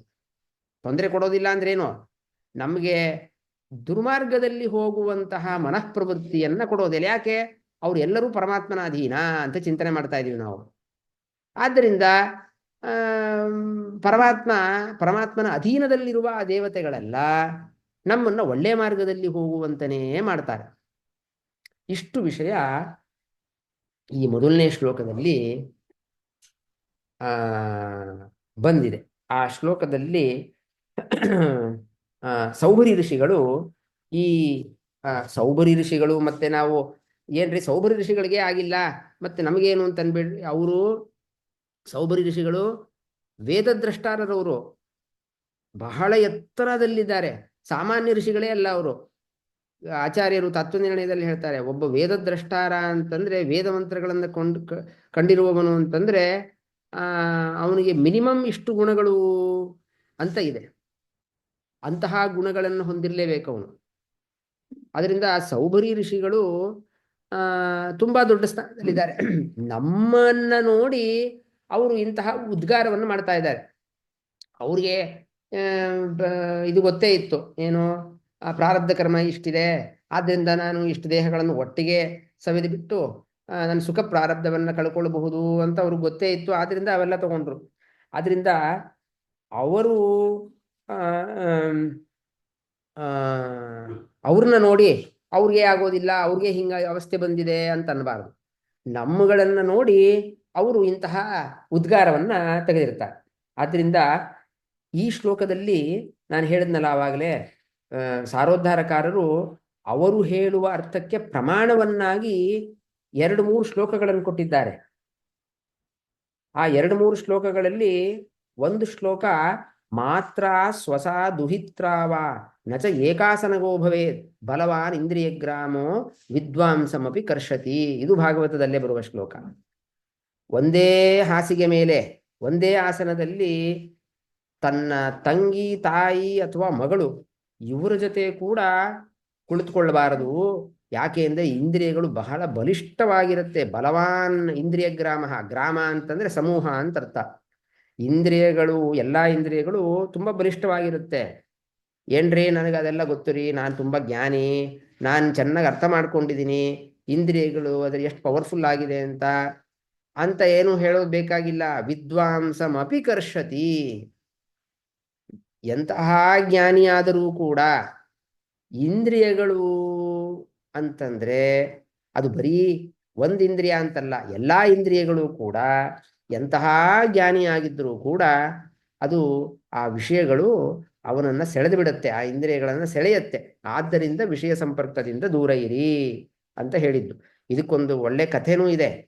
ಇದು ಜೈಮಿನಿ ಋಷಿಗಳು ಈ ಶ್ಲೋಕವನ್ನ ನೋಡಿ, ಏನ್ರಿ ವಿದ್ವಾಂಸಮಪಿ ಕರ್ಷತಿ ಅಂತ ವೇದವ್ಯಾಸ ದೇವರು ಬರೆದು ಬಿಟ್ಟಿದ್ದಾರೆ, ಏನ್ ನಮಗೆಲ್ಲ ಅವಮಾನ ಮಾಡ್ತಾ ಇದ್ದಾರೆ, ನಾವು ಎಂತೆಂಥ ದೊಡ್ಡ ದೊಡ್ಡ ವಿದ್ವಾಂಸರು, ನಮ್ಮನ್ನು ಸೇರಿ ಏನೋ ಪಾಮರರನ್ನ ಈ ಇಂದ್ರಿಯಗಳು ಎಳೆಯತ್ತೆ ಅಂದ್ರೆ ನಂಬಬಹುದು. ಎಷ್ಟು ತಪಸ್ ಮಾಡ್ತೀವಿ ನಾವು ಒಂದು ಕಡೆ ಕೂತ್ಕೊಂಡು, ನಮ್ಮನ್ನು ಸೇರಿಸಿ ಬೈತಾ ಇದ್ದಾರಲ್ಲ ಅಂತ ಒಂದ್ಸಲಿ ಅವ್ರಿಗೆ ಡೌಟ್ ಬಂತಂತೆ. ಅದಕ್ಕೆ ಒಂದು ಕತೆ ಇದೆಯಲ್ವಾ, ಅದು ನಿಜವಾದ ಕಥೆನೇ. ಮಳೆಗಾಲದಲ್ಲಿ ಒಂದ್ಸಲಿ ಆ ಜೈಮಿನಿ ಋಷಿಗಳು ಪಾಠ ಮಾಡ್ತಾ ಇದ್ರು. ಮಳೆ ಬರ್ತಾ ಇತ್ತು. ಆಮೇಲೆ ಏನೋ ದೀಪ ಹೋಯಿತು. ಅಷ್ಟೊತ್ತಿಗೆ ಯಾರೋ ಒಂದು ಹುಡುಗಿ ಹೊರಗಡೆ ಮಳೆಯಲ್ಲಿ ನೆನೀತಾ ಒದ್ದಾಡ್ತಾ ಇದ್ಲು. ಜೈಮಿನಿ ಋಷಿಗಳು ಕರೆದ್ರು, ಒಳಗ್ ಬಾ ಅಂತ ಹೇಳಿದ್ರು. ಅವಳು ಬಹಳ ರೂಪವತಿ ಆ ಹುಡುಗಿ. ಆ ಒಳಗ್ ಬಂದ ಮೇಲೆ ಜೈಮಿನಿ ಋಷಿಗಳಿಗೆ ಎಂಥ ರೂಪವತಿ, ಒಬ್ಳೇ ಇದ್ದಾಳೆ, ಏನಿದು ಮದುವೆನೂ ಆಗಿಲ್ಲ ಇವಳು ಅಂತ ಅವಳ ಮೇಲೆ ಮನಸ್ಸು ಮಾಡಿ, ನೀನ್ ಮದುವೆ ಆಗ್ತೀಯಾ ಅಂತ ಕೇಳಿದ್ರು. ಇಲ್ಲ, ನನ್ನ ಒಂದು ಷರತ್ತಿದೆ, ಯಾರೇ ನನ್ನ ಮದುವೆ ಆಗ್ಬೇಕು ಅಂದ್ರೆ ಅವ್ರ ತಲೆ ಮೇಲೆ ಕೂಡಿಸ್ಕೊಂಡು ನನ್ನ ಹೋಗ್ಬೇಕು ಅಂತ ಇದೆ. ಅಯ್ಯೋ ಅದಕ್ಕೇನಂತೆ ಅಂತ ಇವ್ರು ತಲೆ ಮೇಲೆ ಕೂಡಿಸ್ಕೊಂಡು ಎಲ್ಲೋ ಒಂದ್ ಕಡೆ ಹೋದಾಗ ಇಳಿಸ್ಬೇಕು ಅನ್ನೋಷ್ಟರಲ್ಲಿ ವೇದವ್ಯಾಸ ದೇವರೇ, ಆ ವೇದವ್ಯಾಸ ದೇವರೇ ಹುಡುಗಿ ರೂಪದಿಂದ ಬಂದು ಇವ್ರಿಗೆ ನಾನು ವಿದ್ವಾಂಸಮಪಿ ಕರ್ಷತಿ ಅಂತ ಭಾಗವತದಲ್ಲಿ ಬರೆದಿದ್ದೀನಿ, ಅದ್ರ ಮೇಲೆ ಡೌಟ್ ಇತ್ತು ಜೈಮಿನಿ ಋಷಿಗಳಿಗೆ. ಈಗ ಆ ಡೌಟ್ ಪರಿಹಾರ ಆಯ್ತು. ಅವ್ರು ಇಳಿಸ್ಬೇಕು ಅಂತ ಅನ್ಕೊಂಡಾಗ ವೇದವ್ಯಾಸ ದೇವ್ರನ್ನ ಇಳಿಸ್ತಾ ಇದ್ದಾರೆ ಅವರು. ಏನ್ರಪ್ಪ ಜೈಮಿನಿ ಋಷಿಗಳು ವಿದ್ವಾಂಸಮಪಿ ಕರ್ಷತಿ ಅಂತ ಬರೆದಿದ್ದೆ, ಅದು ತೆಗಿಲೇನು ಅಂತ ಕೇಳಿದ್ರಂತೆ. ಇಲ್ಲ ಇಲ್ಲ, ವಿದ್ವಾಂಸಮಪಿ ಕರ್ಷತಿ ಕರ್ಷತಿ ಕರ್ಷತಿ ಅಂತ 3 ಸರಿ ಹೇಳಿದ್ರು ಅಂತ ಒಂದು ಕತೆ. ಆದ್ದರಿಂದ ಒಟ್ಟು ಏನ್ ತಾತ್ಪರ್ಯ ಅಂತಂದ್ರೆ, ಎಂಥದೇ ಮೇಲು ಇದಕ್ಕೆ ಹೋಗಿದ್ರುವೆ, ಸ್ಟೆಪ್ ಹೋಗಿದ್ರುವೆ, ಇಂದ್ರಿಯ ಜಯಕ್ಕೆ ಮೊದಲು ಕಾರಣ ಏನು ಅಂದ್ರೆ ಅದರ ಸನ್ನಿಧಾನವನ್ನು ಬಿಡ್ಬೇಕು. ಅದು ಇದೇನು ಹೊಸದಲ್ಲ. ನಾನು ಹೇಳಿದ್ನಲ್ಲ, ಹಾಸಿಗೆ ಮೇಲೆ ಕೂತ್ಕೊಳ್ಳೋದು ಅದು ಇದು ಅದೆಲ್ಲ ನಮ್ಮ ವ್ಯವಹಾರದಲ್ಲೇ ಇದೆ. ಅದರಿಂದ ಎಲ್ಲಾ ಇಂದ್ರಿಯಗಳಿಗೂ ಅಷ್ಟೇ, ಅದು ನಾವು ಅದರಿಂದ ಏನು ಆಗಬಾರ್ದು ಅಂದ್ರೆ ತುಂಬಾ ಪ್ರಾಕ್ಟೀಸ್ ಇದ್ರೆ ಅದರ ಸಂಪರ್ಕವನ್ನ ಪಡೆದು ಏನು ಆಗದೆ ಇರೋ ಹಂಗೆ ನೋಡ್ಕೊಳ್ಬಹುದು. ಆದರೆ ಅದು ಯಾಕೆ ಟೆಸ್ಟ್ ಮಾಡಕ್ ಹೋಗ್ಬೇಕು? ಆಮೇಲೆ ಏನೂ ಇಲ್ಲ ಅಂತಾಗಿ ಇಂದ್ರಿಯನೇ ಅದ್ರ ಜೊತೆಗೆ ಆಸಕ್ತವಾಗಿಬಿಡುತ್ತೆ ಆ ವಿಷಯದ ಜೊತೆಗೆ. ಅದಕ್ಕೆ ಮೊದಲು ಹೆಜ್ಜೆ ಏನು, ಆ ಸಂಪರ್ಕವನ್ನ ಬಿಡಿ, ಆಮೇಲೆ ಸಜ್ಜನರ ಸಮಾಗವನ್ನು ಮಾಡಿರಿ ಅಂತ ಈ 2 ಅಂಶವನ್ನ ಎತ್ತಿ ತೋರಿಸಿದ್ದಾರೆ ಸಾರೋದ್ಧಾರಕಾರರು. ನೇರವಾಗಿ ಶ್ಲೋಕದಿಂದ ಹೋದ್ರೆ ಅಷ್ಟು ಗೊತ್ತಾಗೋದಿಲ್ಲ. ವಿಷ್ಣು ತೀರ್ಥರ ಉಪಕಾರ ಏನಪ್ಪಾ ಅಂದ್ರೆ ಆ ಇಂದ್ರಿಯ ಜಯವನ್ನ ಹೇಗೆ ಸಂಪಾದನೆ ಮಾಡಬೇಕು ಅಂತ ಹೇಳಿ ಆ ಗೀತಾ ವಾಕ್ಯ ಕೂಡ ಸಮಾಖ್ಯವಾಗಿದೆ. ಇಲ್ಲಿಗೆ ನಿಲ್ಲಿಸಿರೋಣ. ಮತ್ತೆ ಮುಂದಿನ ಶ್ಲೋಕದಲ್ಲಿ ಇನ್ನೂ ಅನೇಕ ಒಳ್ಳೊಳ್ಳೆ ವಿಷಯಗಳು, ಇಂದ್ರಿಯ ಜಯವನ್ನ ಹೇಗೆ ಸಂಪಾದನೆ ಮಾಡಬೇಕು ಅನ್ನೋ ವಿಷಯವನ್ನ ಹೇಳ್ತಾರೆ. ಮತ್ತದನ್ನ ಮುಂದಿನ ಸರಿ ನೋಡೋಣ. ಶ್ರೀಕೃಷ್ಣ ಅರ್ಪಣಮಸ್ತು.